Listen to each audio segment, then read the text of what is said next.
Okay, first things you need to jack your car up and then put it onto jack stands. So find these two notches, they're on both sides of the vehicle.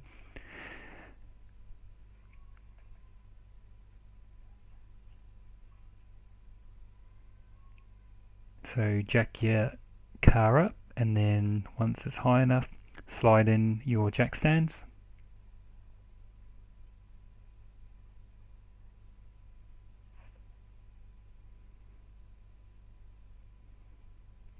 Slide in your jack stands and then you can lower your jack.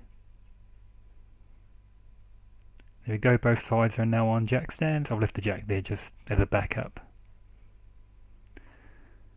Okay, then you need to start getting ready to unscrew the first few bolts that are at the front. So there's one, number two, number three, and the last one, number four.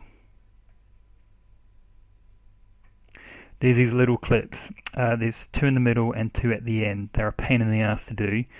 You'll need to try and either get a tool like this, which wasn't really ideal. The other method would be to get two knives or two flat screwdrivers, and you see those little notches. If you put them on either side, you can pop that middle bit out, and then that releases the actual clip. They're very easy to break.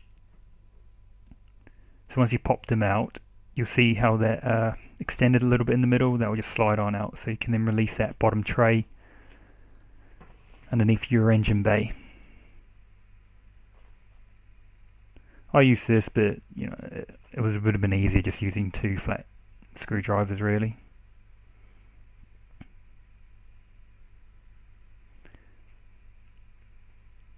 So all those clips out, all those bolts out, and then that releases your floor panel, which you can just throw to one side. Obviously, don't lose any of the clips. I mean, you wouldn't have to worry about not putting that panel back on for the summer, but it protects the underbody of your car through winter.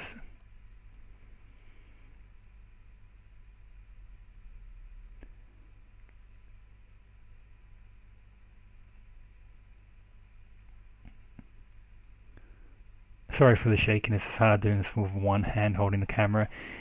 So that's the bolt underneath the engine that you're really going to want to release. There's one that looks like that on the right hand side, that's for your transmission. Do not do that one, otherwise you're going to be in for a bad day. So obviously get your tray, make sure it's under. There are your, well, I bought those from Halfords. You want the 8mm side, which will slot into that drain plug underneath your engine.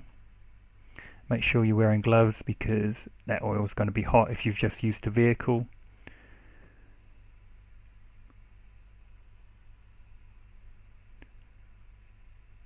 And there we go, just put a ratchet on the other end of that and crank away. I've already done that, so now I'm unscrewing it, and like I said, be careful, it's going to be hot and it's going to come out pretty damn fast as well.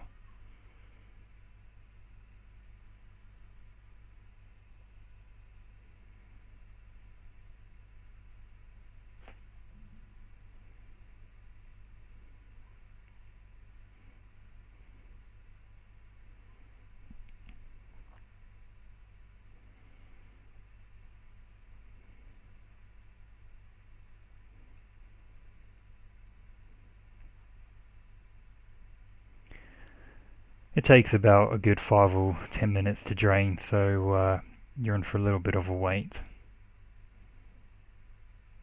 Okay, so then put your drain plug back in, wipe any part of the engine that may have got oil on it, because obviously once it heats up later on it might smoke a little bit and you don't want to be worried about that as you're driving down the road.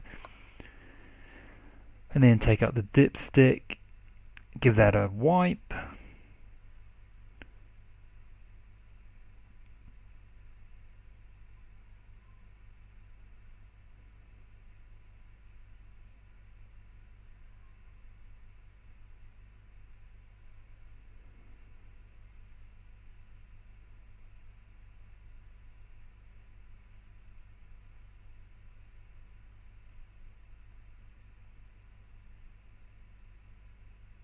I put it back in and then I pulled it out just to make sure I got the right drain plug. As I said, you want to do the one on the left, not the one on the right, otherwise that'll be your transmission.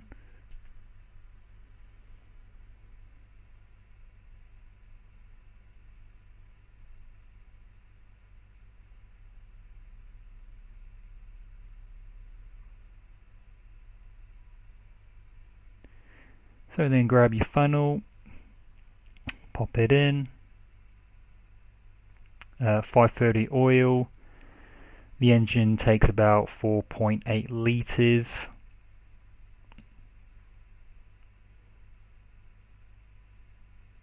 I've already put a bit in, just making sure that I put the drain plug in tight enough so there wasn't anything dripping by.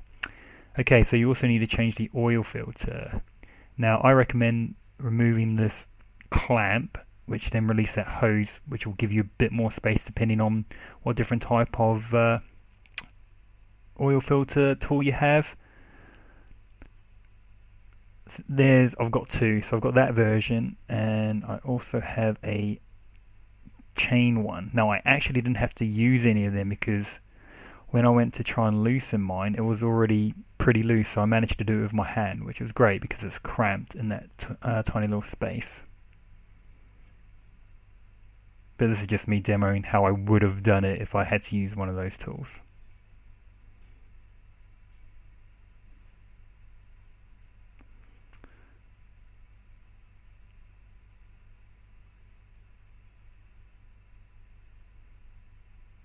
But as you can see, it's a bit of a tight fit. And to be fair, it's extra hard obviously with one hand holding the camera and one hand holding the oil filter.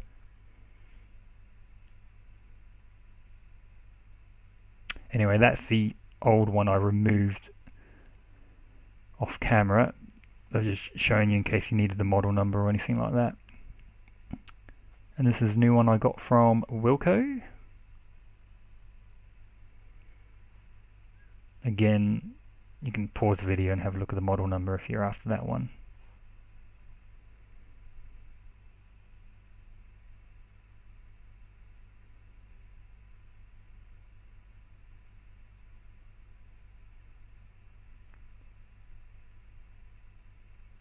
And then just try and slide it back in through those pipes. Now I actually left mine hand tightened and so far no leaks, and it's been a few days now, so I think hand tighten would just be fine. And there I am, just like I said, just tightening it again.